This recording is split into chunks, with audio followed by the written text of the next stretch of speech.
So hello guys, so good evening. Hi ma'am, I am Kendrali Tiliano. I am the first reporter of this group. So my topic is Peace Studies Teachers Training. Problematizing gender in higher education. Why learning in is not enough. So let's start. Gender and Society with Peace Studies Teachers Training on Gender Education and Environment. So we have here a picture of the United Nations News. The news states here that gender equality education in the environment of the forefront of the new SDG advocate campaigns. Yes, we can see the puzzle. The next slide is gender and society with peace studies. Gender education environment. When women are educated, their countries became stronger and more prosperous. By Michelle Obama. So let's start. Problematizing gender in higher education. Why learning is not enough. We are confronted with silent spring, small is beautiful, Laudato Si. Minimum ethics are common future. So here, as we can see, we have here a spiritual development, equity and global ethics, environmental awareness development cooperation, and less global environmental policies. And together that they can build a sustainability. The next slide is presentation outline. We have here gender gap in education, gender neutral perspective in teaching, gender inclusive language from UN. Here, and gender gap in education. Worldwide, women are more educated today than at any point in history, but we are still not as educated as men. So naka-state here nga ang mga babae ko no kay mas educated karon compare sa una, but dili yun as in educated nga mo surpass sa men. So two, gender gaps rarely persist in educated countries. So gender gaps is nagyapon mo papagyapon siya sa mga lain nga countries. Gender gaps often get worse before they get better. 4, test scores don't tell us enough about gender gaps. Yes, that is true. Dili mag-base sa scores ang kanang kung unsa ka, like as kag score lalaki na jud ka, kung may ka-score is babae na jud ka, diba? Dili siya mag-base anak. Number 5, gender equality in education is not enough. Gender equality in education is not enough. Yes, true. Dili sapat ang kanang education para sa kanang gender equality. So next is gender neutral perspective in teaching. So we have here the disparity in gender equality throughout history has had a significant impact on many aspects of society, including education. In order to increase gender neutrality in recent years, there has been a societal emphasis on utilizing inclusive language and advocating for equality. So next is inclusive language. So inclusive language. It is a noun, language that avoids the use of certain expressions or words that might be considered to exclude particularly groups of people, especially gender-specific words such as man, mankind, and masculine pronouns, the use of which might be considered to exclude women. Collins English Dictionary, copyright by HarperCollins Publishers. So, looking forward towards gender-neutral language. Example of gendered terms: mankind, policeman, policewoman, fireman, chairman. Example of gender-neutral terms: humankind, police, firefighter, chairperson. The next is the goal to adopt a gender-neutral perspective when teaching. Parents and or teachers could help improve the gender inequality between men and women by supporting their children in undertaking specific study, paths, or work. The idea or stereotypes reinforce usually unconsciously gender rules and reflects expectation regarding gender, sex, or etc. Or gender and sex rather.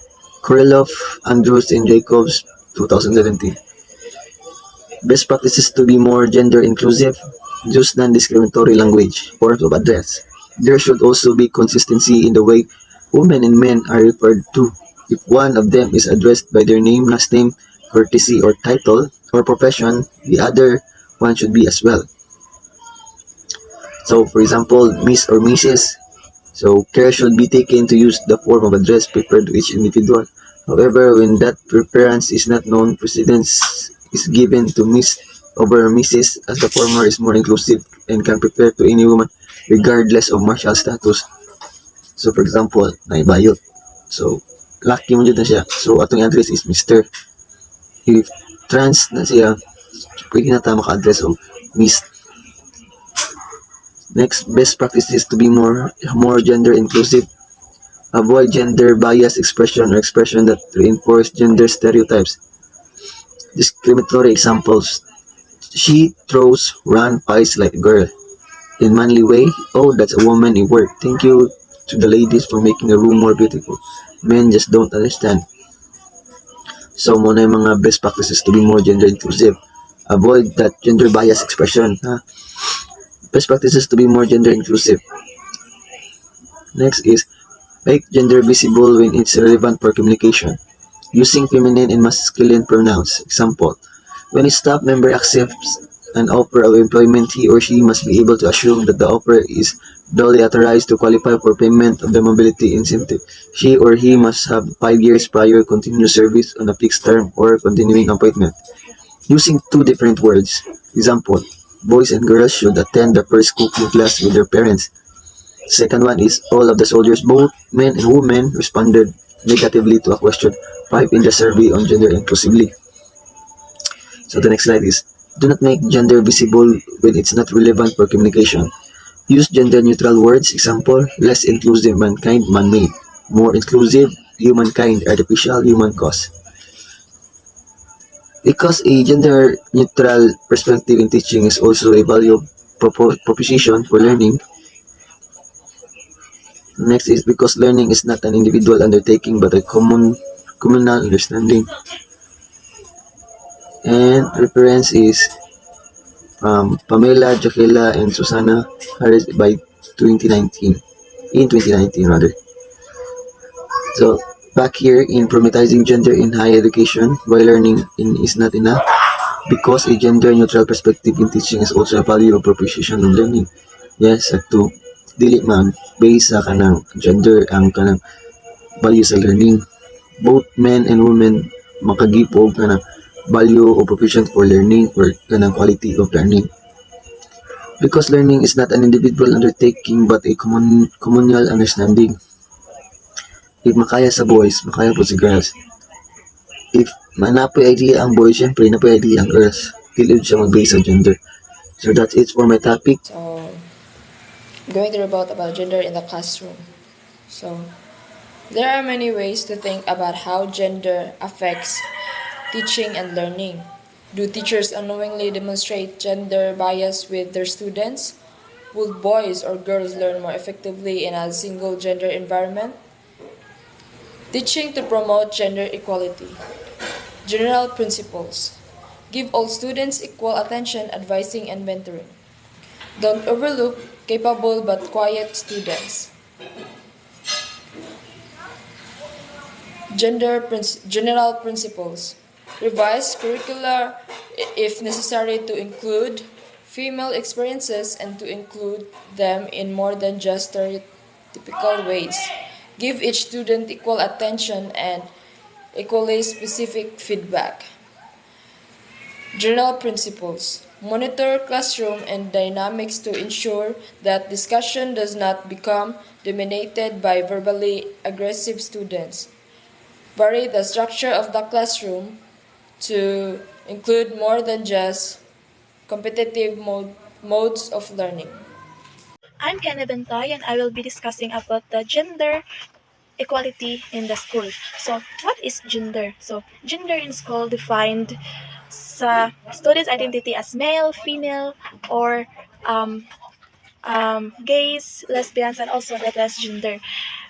Kaya di ba sa school ron, dili naman mga babae o lalaki rato makita, but also na rin mga tomboy, mga bayot, and kanang mga transgender, kanang mga lalaki nga pabuhat into babay, then vice versa.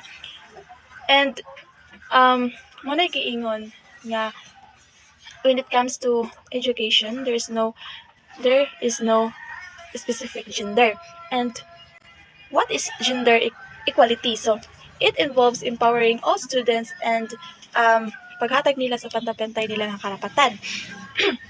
It is also includes correcting their biases towards um, towards their gender and the gender sa lain nga students. So for example, kanang mga bayot nga pwede nang makasulog og uniform sa mga babae without kanang mga palda without bullying or discriminating, or dili na sila sitawon sa lain nga students. So kana rights na sa nila nga pwede na nilang magbuhat. Then ang mga maestra, so we all know nga mga maestra is respetado kaya sila sa school, mo na sila sundon sa mga students. So ikaw as a teacher naka-power para imong i-educate imong mga students para dili na magbully about anang mga rights sa students, about their gender, especially their gender. Gender equity it refers to promoting fairness in education as well as confronting stereotypes and biases have historically limited a student's potential.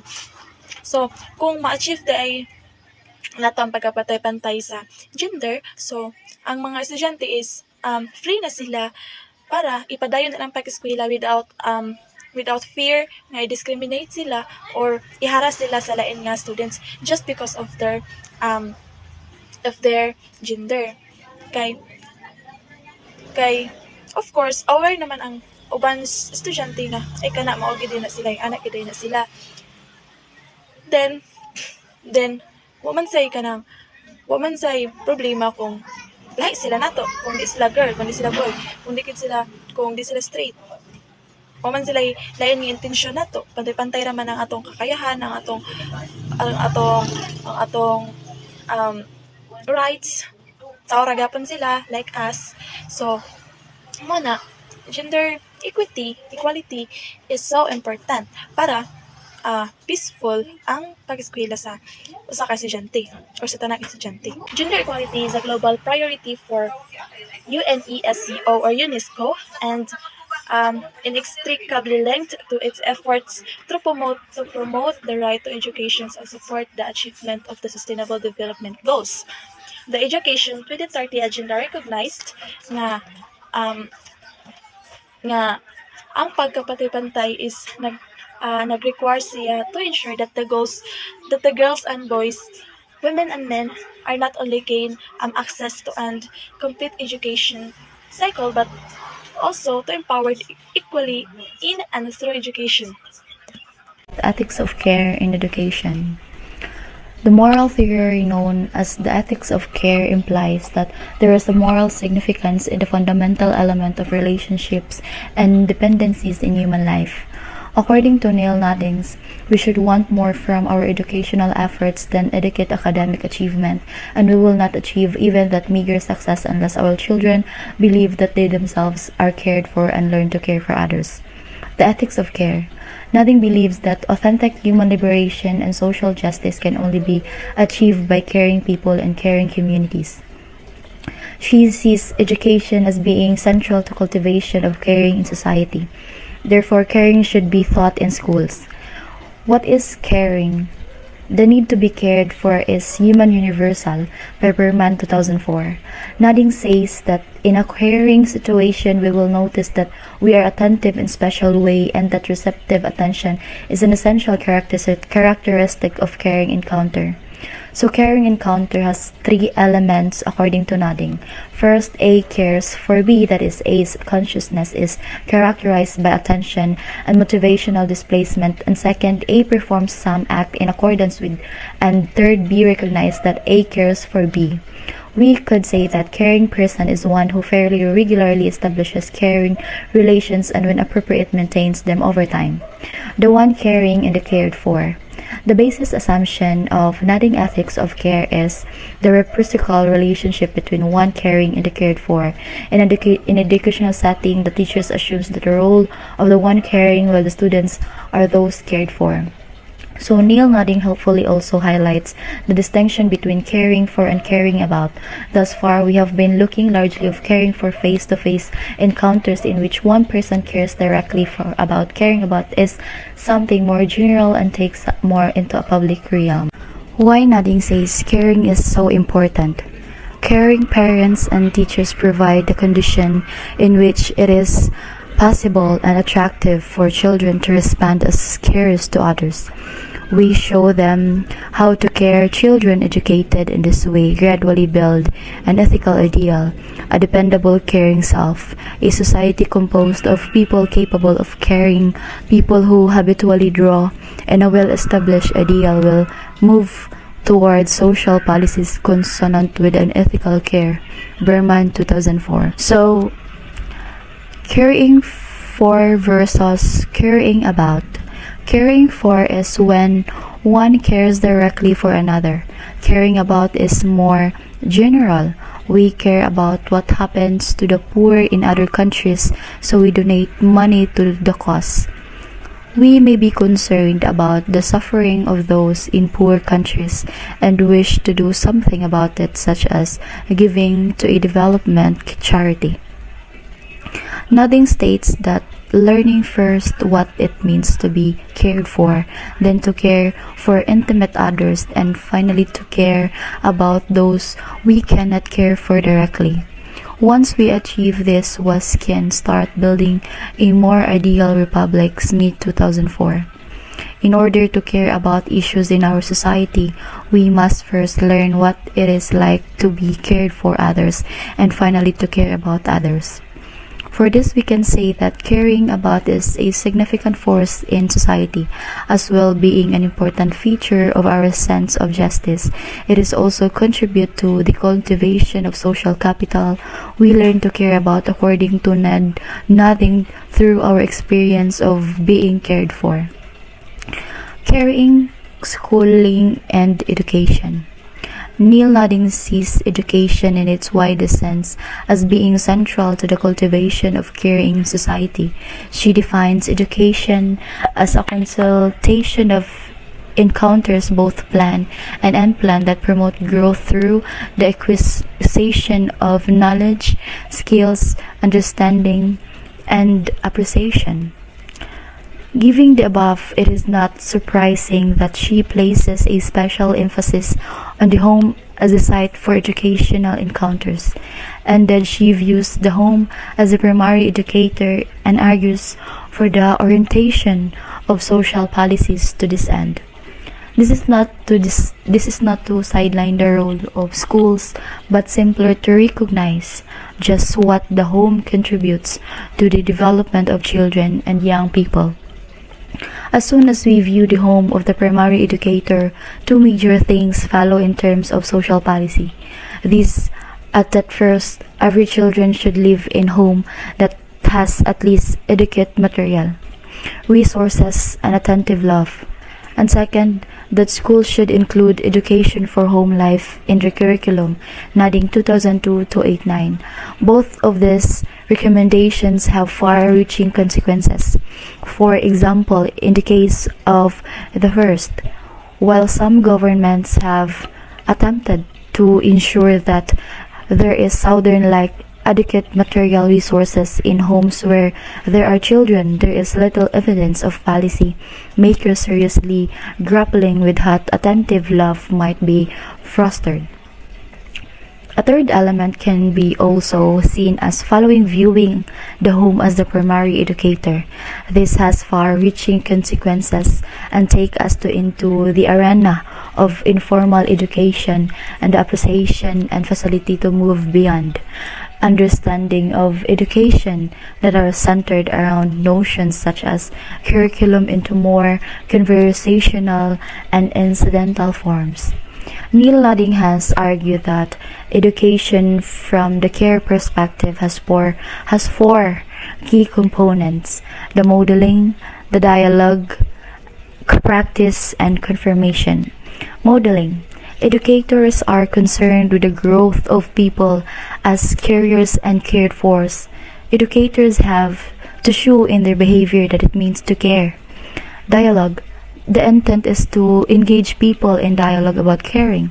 Dialogue is such an essential part of caring what we could not model caring without engaging it. Next, practice.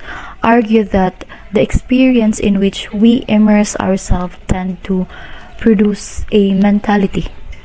The last we have confirmation. This particular component it is suggested sets caring about from other approaches to moral educations. Caring and ethical theory. Neil Nothing suggests that neither utilitarianism making decisions on the basis of anticipated consequences nor deontology principled reasoning can provide a proper understanding of the way of women approach ethical questions and concerns. Caring and reciprocity. The emphasis on caring, especially in the context of formal education, as both presenting a range of potential conflicts with professional frames of references and possibly patronizing. A parallel example here has been the retreat from the language of friendship in education. Natural caring and material experience. Neil Nodding makes significant use of a range of feminist theories to develop her argument, and as such, she has potentially open to a range of criticism concerning her approach around notions such as natural caring and the importance maternal of experience. The relationship of care theory to moral truth. Neil Nodding argues that she takes phenomenological approach, and the purpose of ethical phenomenology is not to prove some moral truth. A coherent and enlightening picture without proving anything, and ended without claiming to present or to seek moral knowledge or moral truth. A basic principle always act as to establish, maintain, or enhance caring relations. And to summarize this, overall, it must be judged that Neil Nodding has made a substantial contribution to deepening our appreciation of what education entails, both in terms of the direction it takes and education for public and home life, and around the significance of caring. Caring is a moral attitude informed by complex skills of interpersonal reasoning that is neither without its own forms of rigor nor somehow less professional than calculated skills of formal logic. By Fenders, 2001-214. Hi, good evening. My name is Marjorie Mandiguez, and my assigned topic is gender and environment. So I will start discussing it now. Gender and environment, ecofeminism. Ecological perspectives, ecofeminism. Ecofeminism describes movements and philosophies that link feminism with ecology. Ecofeminism connects the exploitation and domination of women with that of the environment and argues that there is a connection between women and nature. So what is ecofeminism, BI? Ecofeminism claims that both women and nature are dominated and thus stresses the need for more interdependent view. Ecofeminists believe nga tanang living things are essential or importante siya para sa kayuhan sa planet o sa mga tao. Naghatag siya ka idea nga the life in nature is maintained through cooperation, mutual care, and love.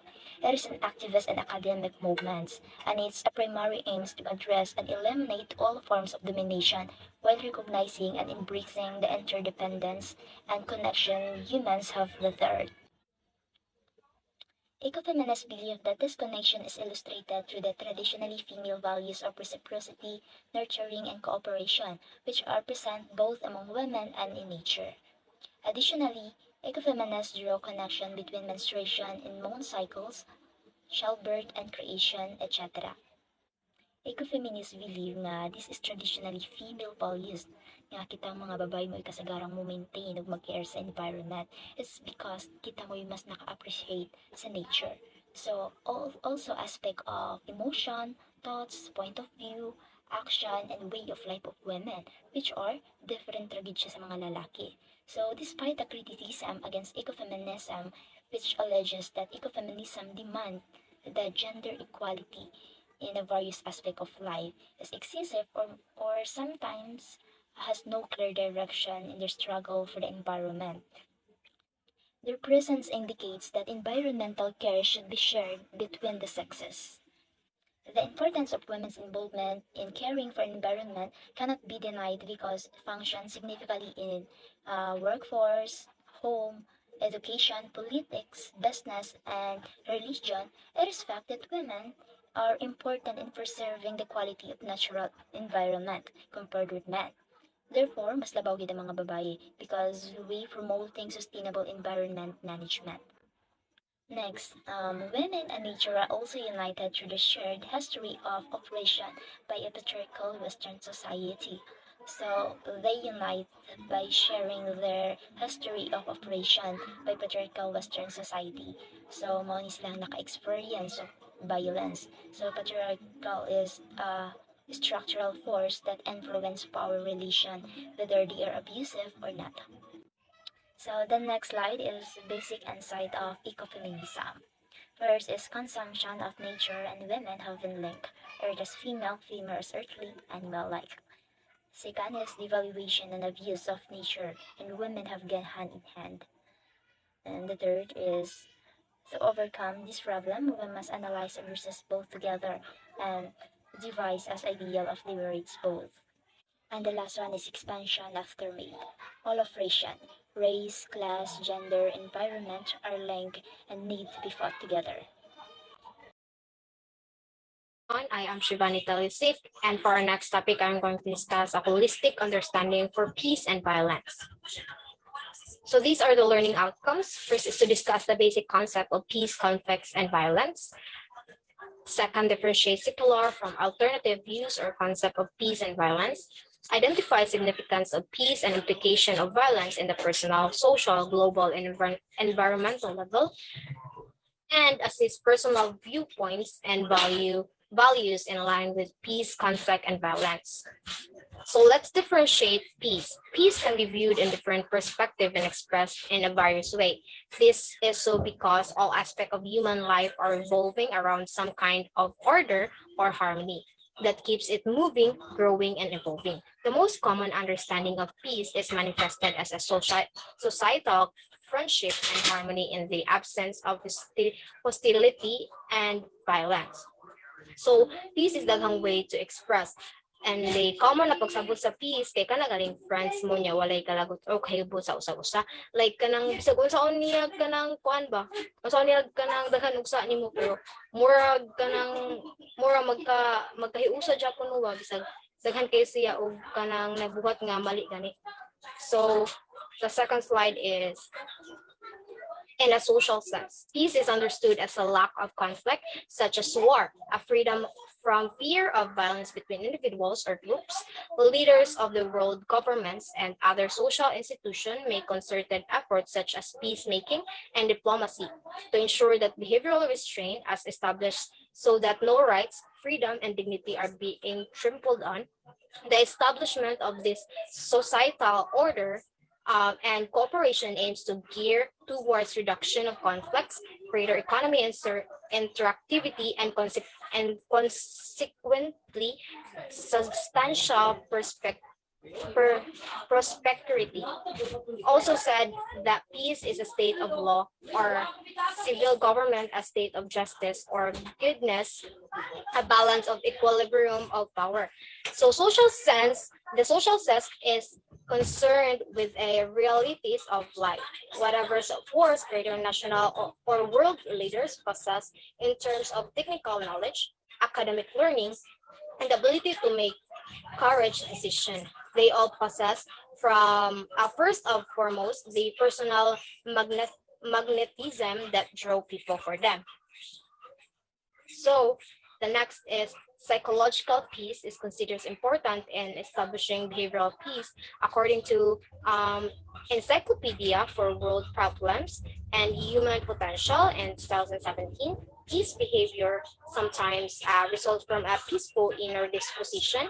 It believes that by having a sense of inner tranquility, peace can be initiated in a view as a peace of mind or serenity, especially in the East. Or it also goes to say that a peaceful person can actually contribute abundantly in resolving issues, hence spreading peace in society.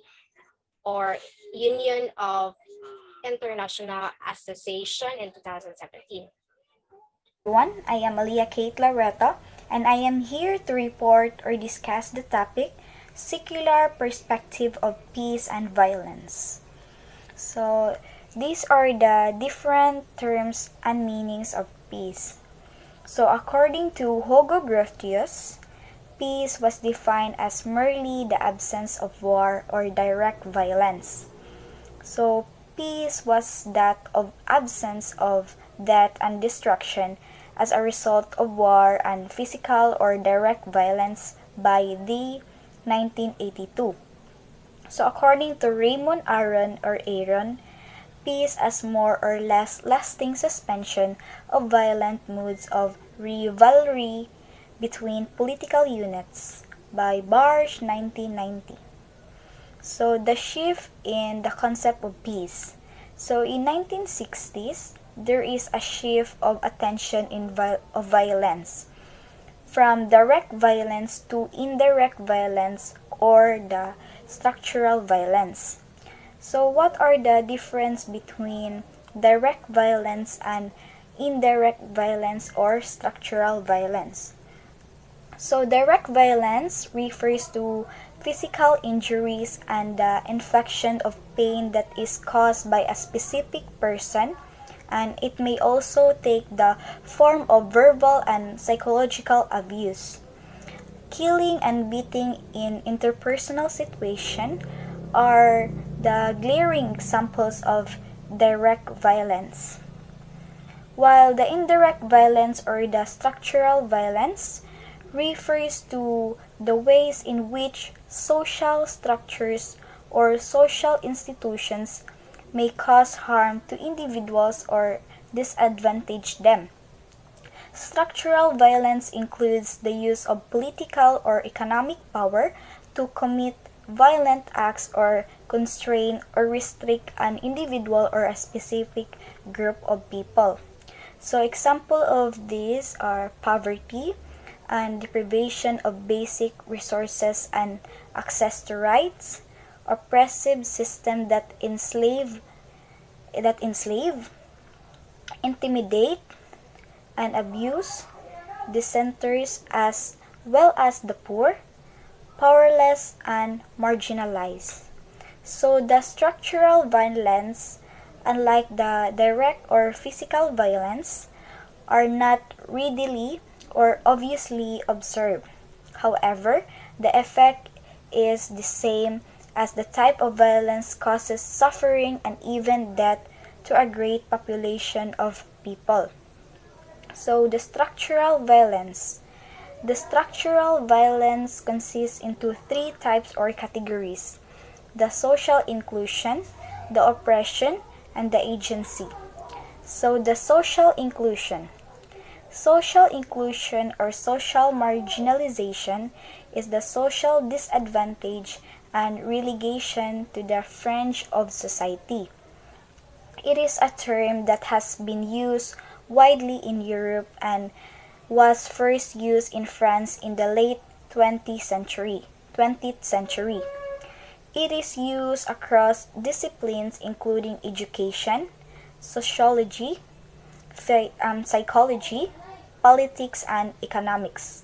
So social inclusion is the process in which the individuals are blocked from or denied full access to various rights, opportunities, and resources that are normally available to members of a different group and which are fundamental to social integration and observe of human rights within the particular group. Example is housing, employment, healthcare, civic engagement, democratic participation, and due process. So social inclusion as shown through invisibility, stigmatization, and discrimination. So the oppression or under of this is the underdogs in society. So meaning it is a person or group of people with less power, money than the rest of society. So our society is easily influenced by money, promotion, and is mostly about numbers. Quality is a far off land. So the underdogs in society are there as reminders to not to be swayed by the billboards, by the big bucks, by the pretentious and mostly undeserving fame which shapes our popular culture and its residue or subconscious. So the agency. So lack of agency and voice. So agency begins with what you let into your mind, meaning what comes in from your environment. If you are lacking agency, it is likely your attention is being hijacked and you need to figure out how to restore it. For example, research has shown that having a phone present while you work distracts you and interferes with your capacity to think. So these are commonly manifested in conditions of extreme poverty, starvation, poor health services, and discrimination against the minority. The presence of these conditions eventually leads to conflicts and unpeaceful living among communities. This is why peace theorists and advocates are emphasizing the importance of economic stability, social and cultural respect, and the environmental justice to eradicate conflicts and violence in the society. So, Johann Galtung, peace theorist and researcher, argues that structural violence occurs when the wealth of nation is based on labor and the people are required to live diminished lives of deprivation. Moniz, 1973. So hello everyone, my topic is towards the holistic concept of peace and violence. Now that we're aware of the other and more grueling truth about the indirect and structural violence, there is a greater challenge for peace advocates and peacemakers that in order to achieve peace, we must indicate all facets of injustice. This means that an even distribution of wealth and resources, as well as the discrimination, the power to decide, must be eliminated in the society in order to truly achieve a sustainable condition of a peace. So, sa atong panahon karon kay kung dili fair ang paghatag sa mga ayuda, magkagubot jud ang mga tao jud. Nya, mao sa atong nabantayan pres atong pag-udet kana siya nagkagubot na sadto kay kanang naiuban nahataga naiuban wala nya nasa uban nga kanang nanikas gani nga nabisag kumana sila og dawat mga paghapon sila mo nang uban wala jud nahatagan nya mao sa nang usa ang makapagubot gani sa mga tao. So next kay towards the holistic concept of peace and violence. So moreover, the concept of peace necessarily involves our protection of the environment. Peace with nature is considered the foundation of positive peace. So ang peace ra jud ang makapahatag og kaning kapayapaan sa ato ang lugar. So earth is ultimately the source of our survival, physical sustenance, health, and wealth. We are nothing without it. So ang earth is a source of our survival, physical sustenance, health, and wealth. Kay mao na siya ang naghataw og mga resources para sa nang kuan sa mga pagpangingisda sa kanang mga dagat nya kanang mga tanom mao na sila makahatag naton mga kuan kinahanglanon. So Next, according to Barnaby in 1989, human behavior is related to availability of basic resources. Therefore, shortage of resources with many lifestyle rivalry for resources can lead to aggression and violent conflict.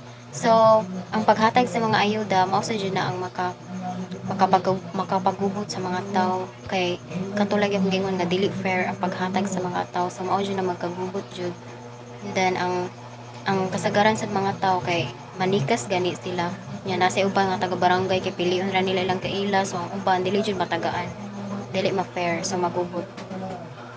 Peace therefore exists where people are interacting non-violently and are managing their conflict positively with respectful attention to the legitimate needs and interests of all concerned.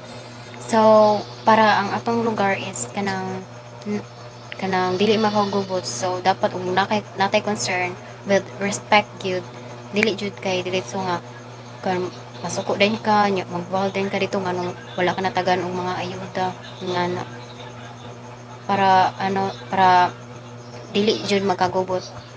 So next kay pillars of peace. So the research defines 8 key pillars that underpin peace. These pillars are both interdependent and mutually reinforcing, meaning the relative strength of any one pillar has the potential to either positively or negatively influence peace. So there are 8 pillars of peace. First, kay well-functioning government. Second, sound businesses environment. Third, equitable distribution of resources. Fourth, acceptance of the rights of the others. Fifth, good relations with neighbors. Free flow of information. High level of human capital. Lastly, kay low levels of corruption.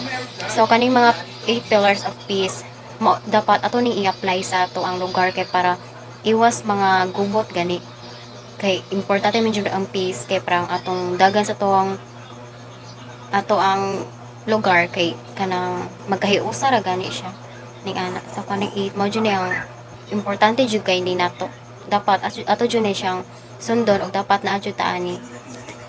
And that's all. Thank you. Is Philippine framework towards culture of peace. So the need for a culture of peace is evident as we reflect on how our society has succumbed from time to time, and still very recently, to human frailties of greed, selfishness, ambitions, and xenophobia, fear or hatred of strangers. We have seen that heinous acts are often committed under the veil of public mandates, when in fact they are the wishes of the few in power. They be economic, political, military, and even religious. In the Philippines, a culture of peace framework has been developed out of the experience and reflections of peace advocates in the country. In the following figure, 6 dimensions and 6 values are indicated. The categories needed values for the building of culture of peace in the Philippines. To move closer to the goal of establishing a peace culture, it is absolutely necessary that personal and family integrity are protected and promoted.